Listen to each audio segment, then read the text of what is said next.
ശബരിമല അയ്യപ്പ സംഗമത്തിലുണ്ടായ അടുപ്പം തെരഞ്ഞെടുപ്പിൽ വോട്ടായി മാറുന്ന തരത്തിലേക്ക് കൊണ്ടുപോകാനാണ് CPIMന്റെ ശ്രമം. തുടർഭരണം കിട്ടാൻ സാധ്യതയുള്ളതുകൊണ്ടാണ് NSS LDF അനുകൂല നിലപാട് സ്വീകരിച്ചതെന്ന പൊതുബോധം തെരഞ്ഞെടുപ്പിൽ വലിയ തോതിൽ ഗുണം ചെയ്യുമെന്നാണ് വിലയിരുത്തൽ.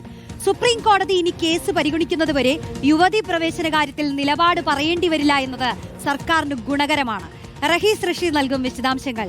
റഹീസ്, മൊത്തം സാഹചര്യങ്ങൾ വെച്ച് നോക്കുമ്പോൾ LDFന് കോൾ അടിച്ചു എന്നുള്ള മട്ടാണല്ലേ? അങ്ങനെ ഒറ്റ വാക്കിൽ ചുരുക്കി അങ്ങനെ പറയുന്നതിൽ ഒരു തെറ്റുമില്ല റോഷ്നി.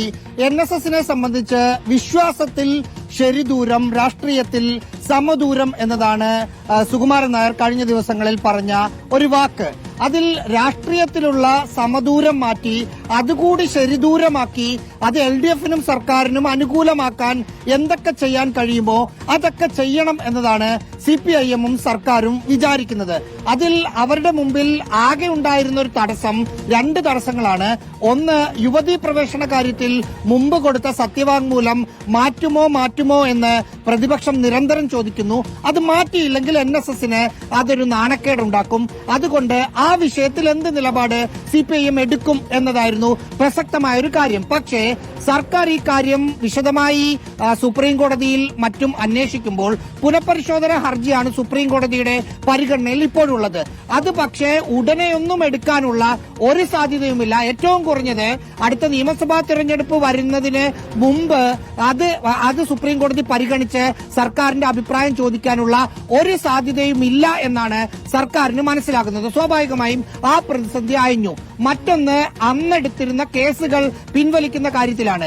അതിൽ NSS തന്നെ പറഞ്ഞു, കോടതിയിൽ PDPP കേസുകൾ കോടതി അനുമതിയോടുകൂടെ പിൻവലിക്കാൻ പറ്റുമെന്ന് ഞങ്ങൾക്കറിയാം, അതിൽ പരാതിയില്ലെന്ന് പറഞ്ഞു. സ്വാഭാവികമായും ആ തരത്തിലുള്ള തടസ്സങ്ങളൊക്കെ CPIMന്റെ മുമ്പിൽ നിന്ന് മാറിയിട്ടുണ്ട്. ഇനി NSS ആവശ്യപ്പെടുന്ന അവരുടെ സമുദായവുമായി ബന്ധപ്പെട്ട, വിദ്യാഭ്യാസ സ്ഥാപനങ്ങളുമായി ബന്ധപ്പെട്ട ഏതെങ്കിലും കാര്യത്തിൽ സർക്കാരിന് എന്തെങ്കിലുമൊക്കെ ചെയ്തു കൊടുക്കാനുണ്ടെങ്കിൽ അത് ചെയ്തു കൊടുത്ത് ഒപ്പം നിർത്തുക എന്നതാണ് ലക്ഷ്യം. ഇപ്പോൾ സുകുമാരൻ നായർ എടുത്ത നിലപാടും NSS ഒപ്പം നിൽക്കുന്നത് കൊണ്ടും അതൊരു വലിയ വോട്ടായി മാറുമെന്ന് CPIM കരുതുന്നില്ല. പക്ഷേ പൊതുബോധം NSS ഇങ്ങനെ ഒരു നിലപാടെടുക്കാൻ കാരണം UDF അധികാരത്തിൽ വരില്ല എന്നുറപ്പിച്ചാണ് UDFനെ പിണക്കുന്നതും LDFനെ അടുപ്പിക്കുന്നതും എന്ന ഒരു തിരിച്ചറിവ്, ഒരു പൊതുബോധം പൊതുവായി ഉണ്ടായിട്ടുണ്ട്.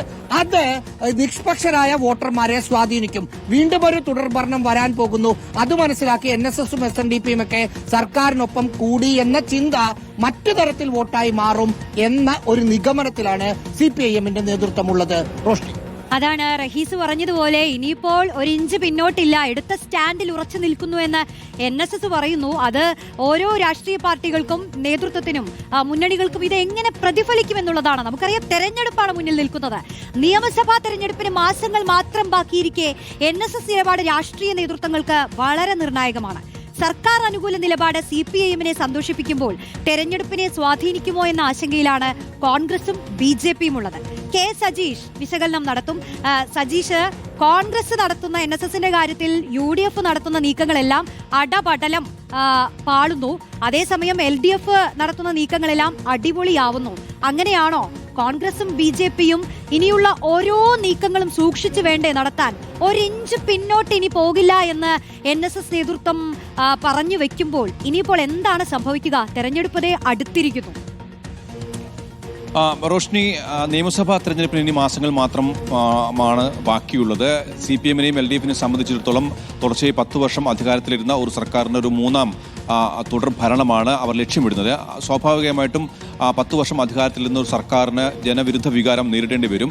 അപ്പോൾ അതിനുള്ള പോംവഴി എന്ന നിലയിൽ അതുവരെ സർക്കാരിനുമായി അടുപ്പമില്ലാതിരുന്ന സമുദായങ്ങളെയും സമുദായ നേതൃത്വങ്ങളെയും കൂടി ഒപ്പം നിർത്തുക എന്ന ഒരു പോളിസിയാണ്. ആ പോളിസിയാണ് ഇപ്പോൾ LDF വിജയകരമായി നടപ്പിലാക്കിക്കൊണ്ടിരിക്കുന്നത്. സ്വാഭാവികമായിട്ടും കഴിഞ്ഞ തെരഞ്ഞെടുപ്പിലെല്ലാം തന്നെ NSS കൂടുതലും ഭൂരിഭാഗവും ചായ്വ് കാണിച്ചിരുന്നത് കോൺഗ്രസിനോ BJPക്കോ ആയിരുന്നു. പക്ഷേ ഇത്തവണ സുകുമാരൻ നായർ അടക്കമുള്ള NSS നേതൃത്വത്തെ ഒന്നടങ്കം LDFന് അനുകൂലമാക്കാൻ കഴിഞ്ഞത് CPM-നും സർക്കാരിനും വലിയ പ്രതീക്ഷയാണ്. അതുകൊണ്ട് തന്നെ തെരഞ്ഞെടുപ്പിന് ആ രീതിയിൽ ഒരു നേട്ടം ഉണ്ടാക്കാൻ CPM ഒരുങ്ങുമ്പോൾ മറുവശത്ത് കോൺഗ്രസിനും BJP-ക്കും ആശങ്ക തന്നെയാണ്. കൂടുതലും ആശങ്കപ്പെടുന്നത് BJP തന്നെയാണ്. പരമ്പരാഗതമായി BJP-യുടെ വോട്ടുകൾ ഏറെക്കുറെയും കൂടുതലായും ഉണ്ടായിരുന്നത് NSS വിഭാഗത്തിൽ നിന്നാണ്. കരയോഗങ്ങളിൽ ഇപ്പോൾ ഉയരുന്ന പ്രതിഷേധങ്ങൾ ഭൂരിഭാഗവും BJP ആഭിമുഖ്യമുള്ള BJP-ക്ക് മേധാവിത്വമുള്ള കരയോഗങ്ങളുടെ ഭാഗത്തു നിന്നാണെന്ന് നോക്കിക്കണ്ടാൽ നമുക്ക് മനസ്സിലാക്കാൻ കഴിയും. അതുകൊണ്ട് BJP-യെ സംബന്ധിച്ചിടത്തോളം ഇത് വലിയ പ്രശ്നമാണ്. കോൺഗ്രസ് രണ്ട് തട്ടിലാണ് ഇക്കാര്യത്തിലുള്ളത്. കോൺഗ്രസിന് ഒരു നിയമസഭാ തെരഞ്ഞെടുപ്പ് അടുത്തിരിക്കെ വലിയ പ്രബല സമുദായ നേതൃത്വം എതിർത്ത് നിൽക്കുന്നത് പൊതു സമൂഹത്തിൽ അത് ഒരു നെഗറ്റീവ് ആവും എന്നൊരു ആശങ്ക കോൺഗ്രസിന് മുന്നിലുണ്ട്. അതുകൊണ്ട് തന്നെയാണ് നേതാക്കൾ ഒറ്റയ്ക്കൊറ്റയ്ക്കായി പോയിട്ട് നേതൃത്വവുമായി ചർച്ച നടത്തുന്നത്.